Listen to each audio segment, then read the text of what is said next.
तो हो सकता है कि 4 चीजें आप समझ पाएं और एक चीज में आपको डाउट आ जाए, और वो डाउट बहुत छोटा सा हो और इनोसेंटली आप उसको पूछ लें।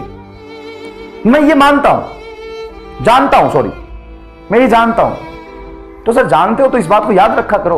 बेटा गलती हो जाती है कभी कभी, क्या होता है ना, मतलब डाउट देख के वो इमोशनली हम लोग ऐसा सोचते हैं यार इसको तो मैंने कितनी बार बताया, इस बच्चे को डाउट कैसे आ सकता है। तो वो आ सकता है, और इसमें बच्चे की कोई गलती नहीं है। मैं ये बात जानता हूं, बच्चे की कोई गलती नहीं है, क्योंकि बच्चा पहली बार पढ़ रहा है। आपको भी लगेगा कि कौन था वो रामलाल जो ऐसा बोला, कौन था वो रामलाल जो ऐसा पूछ दिया। बेटा वो सच में बोला बच्चा ही था, कोई बहुत बड़ी बात नहीं है, कोई बड़ी बात नहीं है, क्योंकि वैसे भी ये फिजिक्स ऐसे सब्जेक्ट है, और फिजिक्स तो पूरी दुनिया को मुश्किल लगती है। तो हो सकता है कि 1.5 घंटे में हम जो चीजें पढ़ रहे हैं वो अचानक से मेरे दिमाग से निकल जाए, और मुझे सब कुछ आता है लेकिन किसी इंस्टेंट पे मैं वो लगा नहीं पाया, और इनोसेंटली मैंने डाउट पूछ लिया। और जब इनोसेंटली डाउट पूछ लिया तो मास्टर को बुरा लग गया।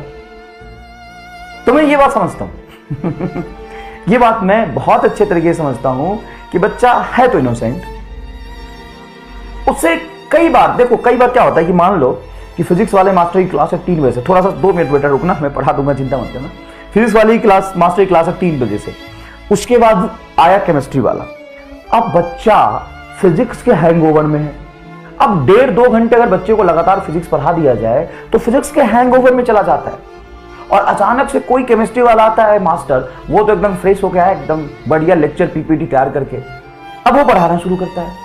अब वो चाहता है कि बच्चे के दिमाग में मैं सब घुसा दूं, लेकिन बच्चे के दिमाग में फिजिक्स अटका हुआ है, वो धीरे धीरे जाएगा, और निकलते निकलते ऐसा निकलता है कि पता नहीं चलता कहां चला गया। और कई बार ऐसा होता है कि बायोलॉजी की क्लास पहले होती है और उसके बाद फिजिक्स की क्लास होती है, बायोलॉजी की क्लास पहले होती है उसके बाद फिजिक्स की होती है।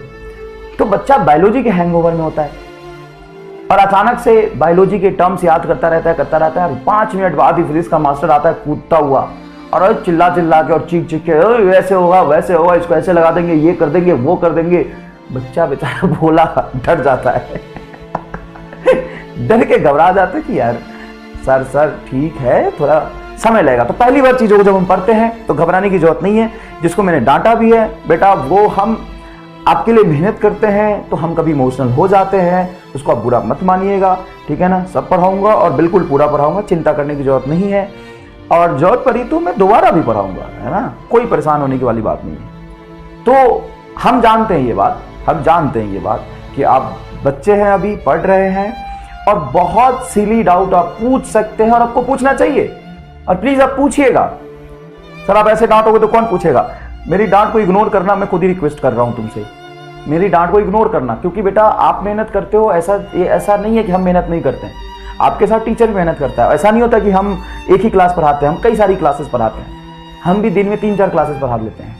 तो जब हम 3-4 क्लासेस पढ़ाते हैं बेटा, तो हम भी थोड़ा सा फ्रस्ट्रेटेड रहते हैं, कभी कभी ज़्यादा काम हो जाता है, और बहुत सिंपल डाउट पूछ के हम डांट देते हैं, रिएक्ट कर देते हैं। लेकिन आपको ऐसा नहीं करना है ना।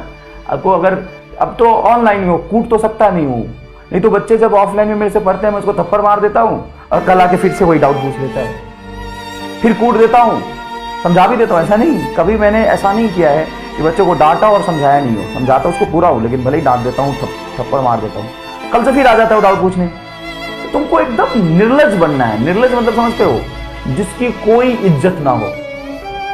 घबराना नहीं है, कोई भी टीचर डांट दे, कुछ भी करे, कोई फर्क नहीं पड़ता बेटा, कोई फर्क नहीं पड़ता।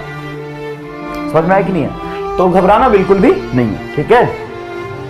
और जो भी डाउट में डाउट भी बताते हैं, मैं उसको भी बिल्कुल बताऊंगा कि प्रॉपर डाउट आपको बताया जाए।